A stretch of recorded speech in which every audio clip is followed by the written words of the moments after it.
നമസ്കാരം. Kerala vision time ന്യൂസിലേക്ക് സ്വാഗതം. BJP കായംകുളം മണ്ഡലം കമ്മിറ്റിയുടെ നേതൃത്വത്തിൽ യോഗ പരിശീലനം സംഘടിപ്പിച്ചു. അന്താരാഷ്ട്ര യോഗ ദിനാചരണത്തിന്റെ ഭാഗമായിട്ടാണ് പരിശീലനം ഒരുക്കിയത്. യോഗാചാര്യൻ ദേവാത്മ ചൈതന്യ നേതൃത്വം നൽകി.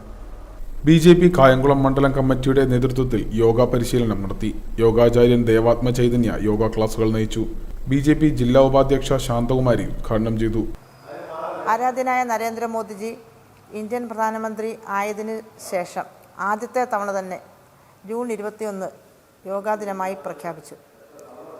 അത് ലോകം മുഴുവനും ഉള്ള നേതാക്കൾ ആ യോഗയെക്കുറിച്ചുള്ള പ്രാധാന്യം ഉൾക്കൊണ്ടുകൊണ്ട് യോഗാ ദിനം വളരെ പ്രാധാന്യമുള്ള ഒരു ദിവസമാക്കി കണക്കിലെടുത്തുകൊണ്ട് ലോകം മുഴുവനുള്ള എല്ലാ രാജ്യങ്ങളിലും ഇന്ന് യോഗാ ദിനമായി ആചരിക്കുന്നു.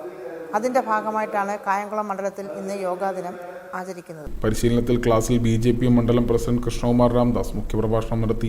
യോഗാ ദിന ആചരണത്തിൻ്റെ ഭാഗമായി നാളിതുവരെ യോഗ ചെയ്തിരുന്നിട്ടുള്ള ആൾക്കാർക്ക് യോഗയെപ്പറ്റി അടിസ്ഥാനപരമായിട്ടുള്ള ചില വിവരങ്ങൾ നൽകുകയും അവരുടെ ജീവിതത്തിൻ്റെ ഭാഗമാക്കുന്നതിന് വേണ്ട നിർദ്ദേശങ്ങൾ നൽകുകയും ചെയ്യുകയോട് ചെയ്യുകയാണ് ഈ യോഗാ ദിനം ആചരിക്കുന്നതിൻ്റെ ഭാഗം ലക്ഷ്യം വയ്ക്കുന്നത്.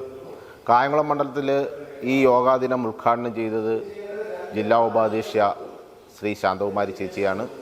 മണ്ഡലം ജനറൽ സെക്രട്ടറി സദാശിവൻ, സെക്രട്ടറിമാരായ മിനി രാജൻ, ഷീജ തങ്കച്ചൻ, വിനോദ് ചാലപ്പുറം, കണ്ടല്ലൂർ സുധീർ, AR സുരേന്ദ്രൻ, ശ്രീദേവി ബിപിൻ രാജ്, അനിത ഷാജി തുടങ്ങിയവർ നേതൃത്വം നൽകി. Time news, Kayamkulam.